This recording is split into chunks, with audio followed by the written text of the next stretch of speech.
नमस्कार दोस्तों, आज मैं कहानी सुनाने वाला हूँ एक ऐसे पुलिस वाले की जिसने भारत के सबसे बड़े बिजनेसमैन मुकेश अंबानी की रातों की नींद उड़ा दी, जिसने मुंबई पुलिस को डरा कर रख दिया और जिसकी जांच के लिए दिल्ली से एनआईए को मुंबई आना पड़ा।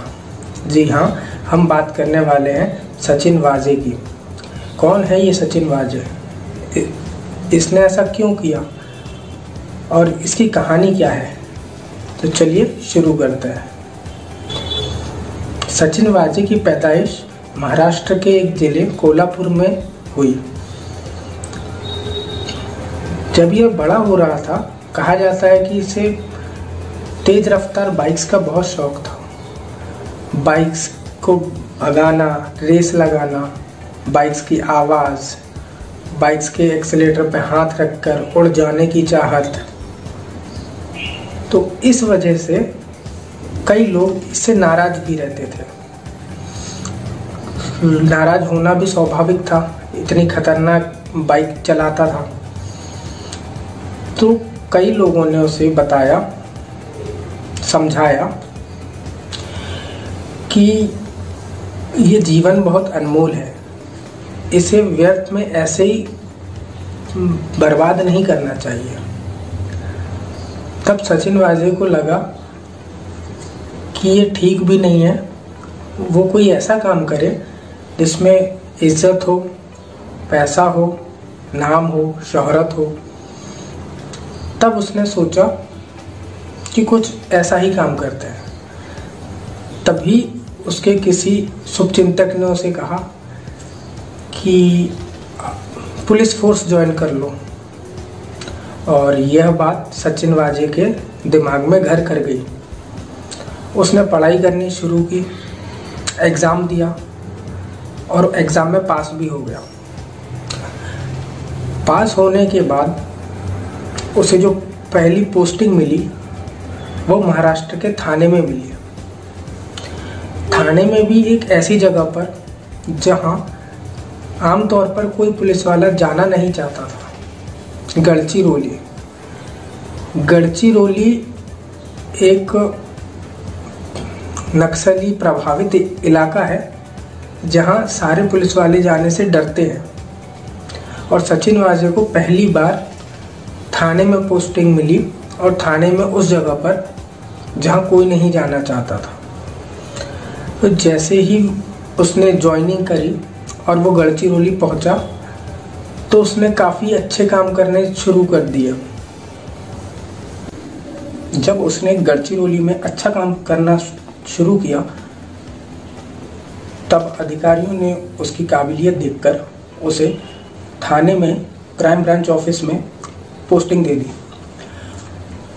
और पोस्टिंग देने के बाद वह क्राइम ब्रांच में नौकरी करने लगा। कुछ महीनों बाद उसे एक और ऐसे इलाके में भेजा गया जहां हिंदू और मुसलमान के बीच में काफ़ी तनाव चल रहा था। सचिन वाजे को वहां भेजने का कारण ही ये था कि ये अपनी काबिलियत पर वहां का माहौल ठीक कर सकता था। जब सचिन वाजे वहां पहुंचा तो माहौल काफ़ी बिगड़ा हुआ था। तब सचिन वाजे ने वहां हिंदू और मुसलमान दोनों के बीच में करीबियाँ बढ़ानी चालू कर दी और धीरे धीरे एक ऐसा माहौल बनाया जिसकी वजह से दोनों पक्षों में करीबियाँ बढ़ने लगी और लड़ाई दंगे कम होने लगे। अब उसके बाद काम ख़त्म करने के बाद वो वापस थाने में अपनी क्राइम ब्रांच में नौकरी करने लगा। ये सब देखकर उसके अधिकारी उससे बहुत खुश होते थे। खास करके उस टाइम के मुंबई पुलिस कमिश्नर सचिन वाजे को बहुत पसंद करते थे। और उस टाइम उनका transfer Mumbai crime branch CIU में हो गया। और जैसा कि हम सब जानते हैं, बड़े अधिकारी अपने साथ बहुत काबिल ऑफिसर रखते हैं और काबिल ऑफिसर रखने के साथ साथ उनकी एक टीम भी होती है। तो जैसे ही उस टाइम की कमिश्नर का ट्रांसफ़र मुंबई CIU में हुआ, तो उन्होंने सचिन वाजे को अपने पास बुला लिया। अपने पास बुलाने के बाद सचिन वाजे की किस्मत खुल गई, क्योंकि क्राइम ब्रांच में उस टाइम सारे हाई प्रोफाइल केस आते थे। उस टाइम पे मुंबई में अंडरवर्ल्ड का बहुत दबदबा था। सन 1993 में जब मुंबई में ब्लास्ट हुआ, तब अंडरवर्ल्ड के 3 टुकड़े हो गए।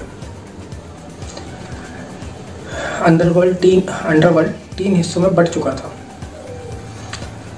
दाऊद इब्राहिम दुबई भाग गया था, छोटा राजन निकल चुका था, और तीसरा अरुण गौली गैंग जो अभी भी वहाँ काम कर रहा था। तीनों अपने अपने तरीके से वसूली करते। धीरे धीरे तीनों ग्रुप में गैंगवॉर होने लगा। आमतौर पर CIU के पास फिरौती, धमकाना, मर्डर ऐसे केसेस आते थे, और लोग भी काफ़ी परेशान हो चुके थे कि किसे पैसा दें। छोटा राजन को दें, अरुण गौली को दें, या दाऊद इब्राहिम को दें। तो उस टाइम सरकार ने पुलिस को आदेश दिया कि ऐसा कुछ करो जिससे जब रोज गैंगवॉर होने लगे और लोगों की जान जाने लगी, तब सरकार ने आदेश दिया कि इस गैंगवॉर को रोका जाए, और ये सही मौका है अंडरवर्ल्ड के ऊपर चोट करने का। इस मौके का फ़ायदा उठाया जाए। तब एनकाउंटर स्पेशलिस्ट की पूरी टीम तैयार की गई, जिसमें प्रदीप शर्मा, विजय सालस्कर और दया नायक जैसे दिग्गज लोग थे। सरकार ने पुलिस को बोला कि इस गैंगवॉर को रोका जाए और इसका फ़ायदा उठाया जाए, क्योंकि अंडरवर्ल्ड अब 3 हिस्सों में बढ़ चुका था और अंडरवर्ल्ड को इस टाइम पे चोट पहुंचाना बहुत आसान हो चुका था। उसके बाद एनकाउंटर स्पेशलिस्ट की पूरी टीम तैयार की गई, जिसमें प्रदीप शर्मा, दया नायक, विजय सालस्कर जैसे दिग्गज लोग थे, और इन लोगों ने मिलकर अंडरवर्ल्ड का सफाया करना शुरू कर दिया था। रोज़ एक ना एक एनकाउंटर होता, कभी कभी तो दिन में कई बार एनकाउंटर होता। महीनों में 100 एनकाउंटर होने लगे, और धीरे धीरे मुंबई पुलिस सुर्खियों में आने लगी। एक जो नाम था बहुत आगे जा रहा था, वो था दया नायक का। प्रदीप शर्मा और दया नायक के बारे में बताया जाता है कि ये बहुत अच्छे दोस्त थे और 2 जिस्म एक जान थे। प्रदीप शर्मा एनकाउंटर करते समय लीड करते थे, और दया नायक उनके राइट हैंड हुआ करते थे। तो काफ़ी पॉपुलर हुए दया नायक के ऊपर। बॉलीवुड में कई फिल्में भी बनी, और एक बार तो ऐसा हुआ था कि दया नायक किसी काम से कमिश्नर ऑफिस गए हुए थे, और वहाँ पे प्रेस कॉन्फ्रेंस चल रही थी। सबके माइक और कैमरे कमिश्नर के सामने थे, और अचानक दया नायक कमरे के अंदर आ जाते हैं, और सारे कैमरे और माइक दया नायक की तरफ मुड़ जाते हैं।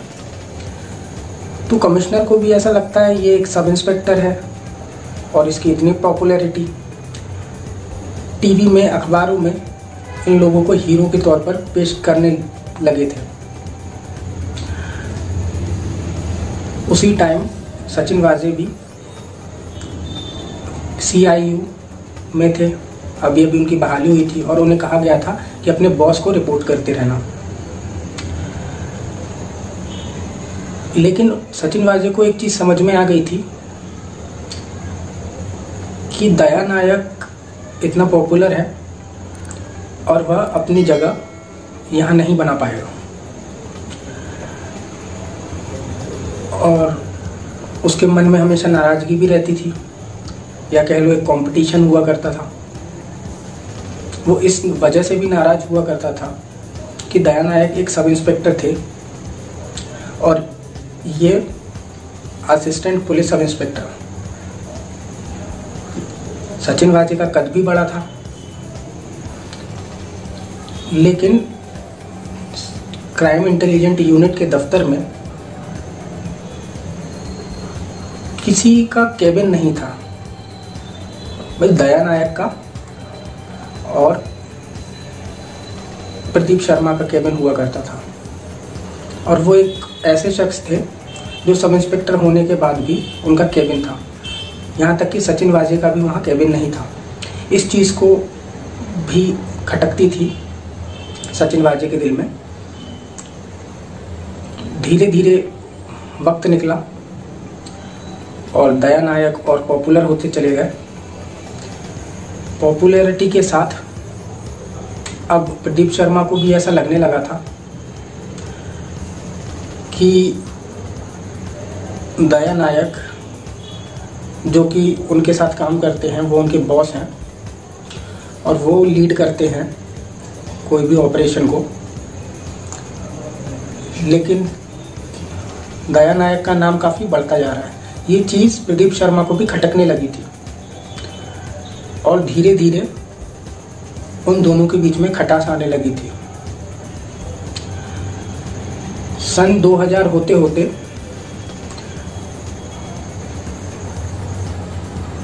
दया नायक का नाम प्रदीप शर्मा की लिस्ट से लगभग निकल चुका था। इसी बीच सचिन वाजे को मौका मिल गया प्रदीप शर्मा के करीब आने का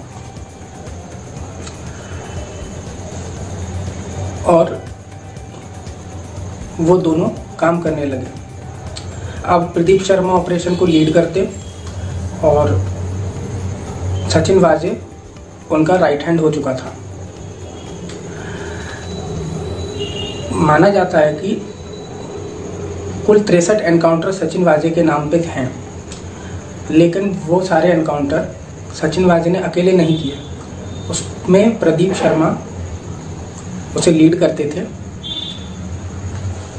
और सचिन वाजे उसका साथ देते थे। तो जब सचिन वाजे प्रदीप शर्मा के करीबी बन गया और उन दोनों ने साथ मिलकर काम किया, उसके बाद काफ़ी एनकाउंटर्स हुए और जो नाम दया नायक का था उस टाइम पर, वह अब सचिन वाजे का होने लगा था। सबके मुंह पे सचिन वाजे का नाम आने लगा था और वही समय था जब सचिन वाजे बनता जा रहा था। धीरे धीरे सारे अधिकारी भी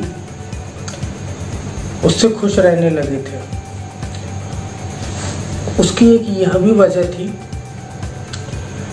कि वो पूरे मुंबई पुलिस डिपार्टमेंट में एक ऐसा पहला पुलिस वाला था जिससे साइबर क्राइम में महारत हासिल थी, एक्सपर्ट था साइबर क्राइम का। उस टाइम पर एक क्रेडिट कार्ड फ्रॉड जो कि बहुत चला, उसका भांडाफोड़ भी सचिन वाजे ने किया।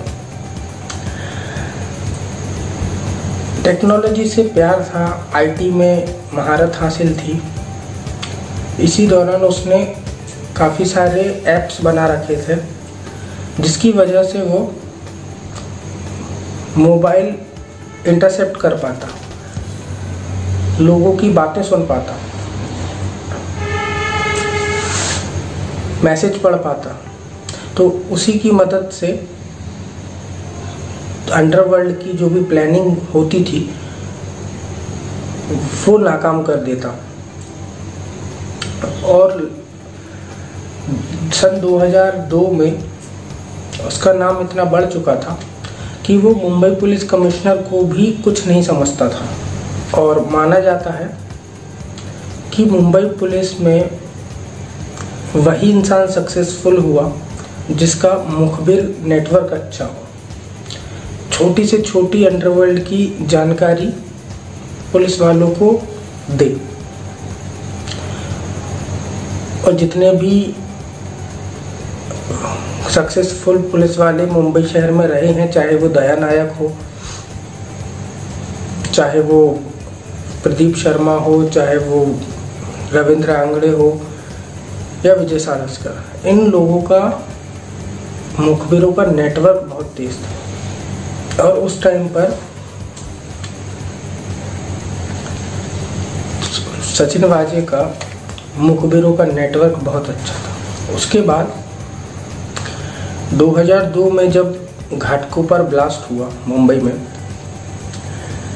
तब सचिन वाजे की टीम ने 2 लोगों को गिरफ्तार कर लिया, ख्वाजा यूनिस और डॉक्टर मतीन।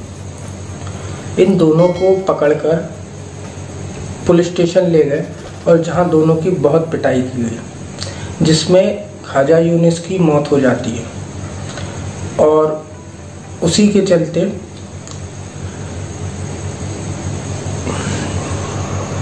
सचिन वाजे को सस्पेंड कर दिया जाता है।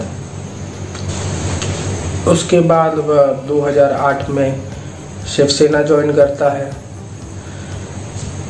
सस्पेंड होने के बाद सचिन वाजे खाली नहीं बैठा, उसने काफ़ी सारे ऐप्स बनाए, सिक्योर मैसेजिंग ऐप बनाए, उसे पेटेंट भी कराया, व्हाट्सएप जैसा ऐप बनाया, जो हम आज व्हाट्सएप यूज़ कर रहे हैं वैसा ही उसका देसी वर्जन वो पहले ही बना चुका था और उसका पेटेंट भी करा रखा था।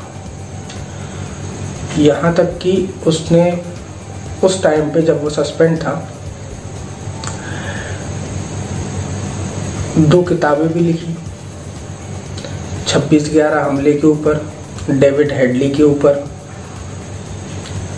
और कई साल तक उसने न्यूज़ कंसल्टेंट की पोस्ट पे भी रहा।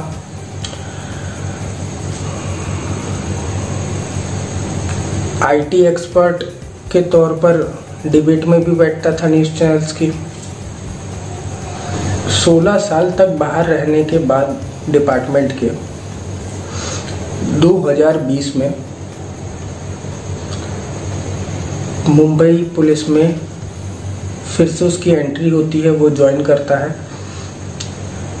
हालांकि उसका केस चल रहा था ख्वाजा यूनिस की मौत के मामले में, लेकिन कोरोना वायरस के चलते और मुंबई पुलिस में अतिरिक्त बल न होने के चलते उसकी बहाली फिर से कर दी गई। जैसे ही वो मुंबई पुलिस फिर से ज्वाइन करता है, गाड़ियों का शौक पहले से था, रुतबा वही था, चमक वही थी, पुलिसगिरी वही थी, बात करने का तरीका उसका वही था, जैसा पहले था वैसा ही था। बस उसे वो सारी चीज़ें याद आई और वो ही सब पाने के लिए उसने रची एंटीलिया केस की साजिश। अंबानी के घर के सामने एक स्कॉर्पियो में बॉम्ब प्लान करने की साजिश करता भी है, और एनआईए आकर बता देती है कि ये काम किसका है। और इसी केस में एक और शख्स की मौत होती है, मनसुख हिरेन। उसकी मौत का शक भी अब सचिन वाजे के ऊपर था।